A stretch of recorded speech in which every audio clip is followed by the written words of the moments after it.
আমার এলাকার পাশে একটা মেয়ের সাথে আমি অবৈধ সম্পর্কে জড়িত আছি। মেয়ের ফ্যামিলি আমার বিষয়ে সব কিছু জানে। আমার বেকারত্বর কারণে মেয়ের ফ্যামিলি আমার সাথে বিয়ে দিতে নারাজ। মেয়ের বাবা এখানে উপস্থিত আছেন।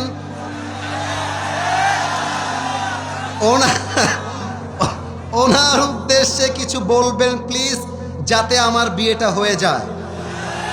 আচ্ছা আচ্ছা থামো।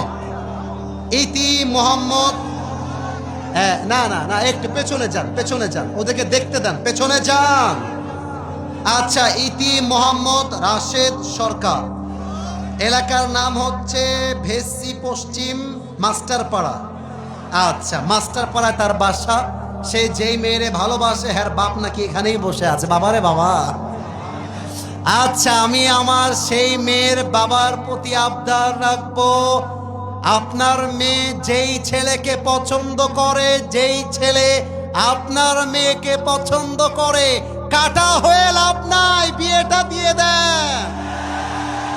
আরে মিয়া বিবি রাজি তো ক্যা করেগা। ছেলেও রাজি, মেয়েও রাজি। অতএব মেয়ের বাবাকে বলতে হবে, জামাই সাহেব, যেহেতু আপনি একজন বেকার ছেলে, আপনার কাছে কামাই টামাই কম, I don't have any objection on it. আমার কোনো অভিযোগ নেই জামাই সাহেব, তবে একটা আবদার রাখবো মেয়ের বাবা হিসেবে, আপনি আমার মেয়েকে বিয়ে করে রেখে দেন।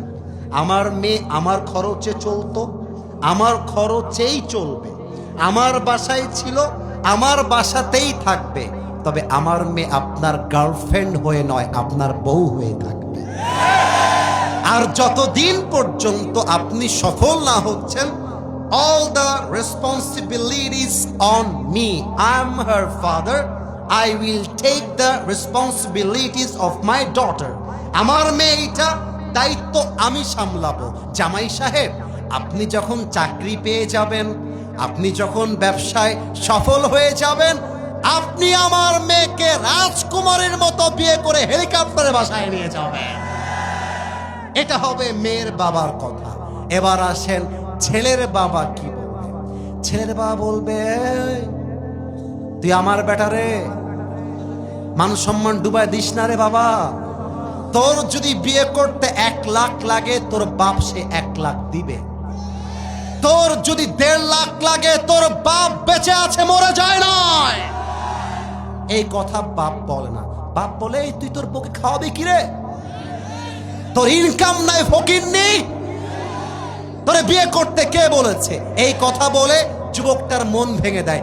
এই যুবকটা তার পছন্দের মেয়েকে বিয়ে করতে না পেরে একটা সময় নেশায় জড়িত হয়ে যায়, একটা সময় এই যুবকটা মাদকে জড়িত হয়ে যায়।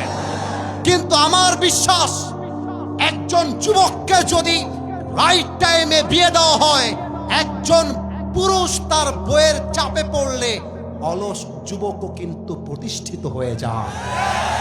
বাসর রাতের 3 দিন পরে যখন বউ বলবে, তোর মতো শালা তোকে বিয়ে করে জীবনটাই বরবাদ আমার, তুই কামাই করিস না, তোর যোগ্যতা নাই। পুরুষ মানুষের self respect is very sensitive. পুরুষ মানুষের ইগো খুবই সেনসিটিভ। পুরুষ মানুষকে যদি কোনো বউ আঘাত করে কথা বলে, পুরুষ ইতিহাস বদলায় রেখে দেয়। আপনি আপনার ছেলেকে সাপোর্ট দেন।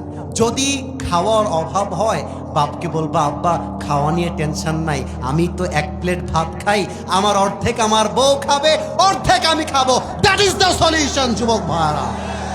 এবং তোমারও বিয়ে করতে হবে সেই মেয়েকে, যেই মেয়ে তোমার সঙ্গে ডাল ভাত খেয়ে থাকতে পারবে, যেই মেয়ে তোমার সঙ্গে পুরাতন কাপড় পরে ঈদ কাটাতে পারবে। আমি সেই মেয়েকে চাই না যেই মেয়ের ডিমান্ডটা আকাশচুম্বী হয়। আমি সেই মেয়েকে চাই যেই মেয়ে আমাকে পেয়ে সবচেয়ে বেশি খুশি হয়ে যাবে। আল্লাহ যুবকদেরকে হালাল ভাবে বিয়ে করার তৌফিক দান করুক। পড়েন সবাই আমিন।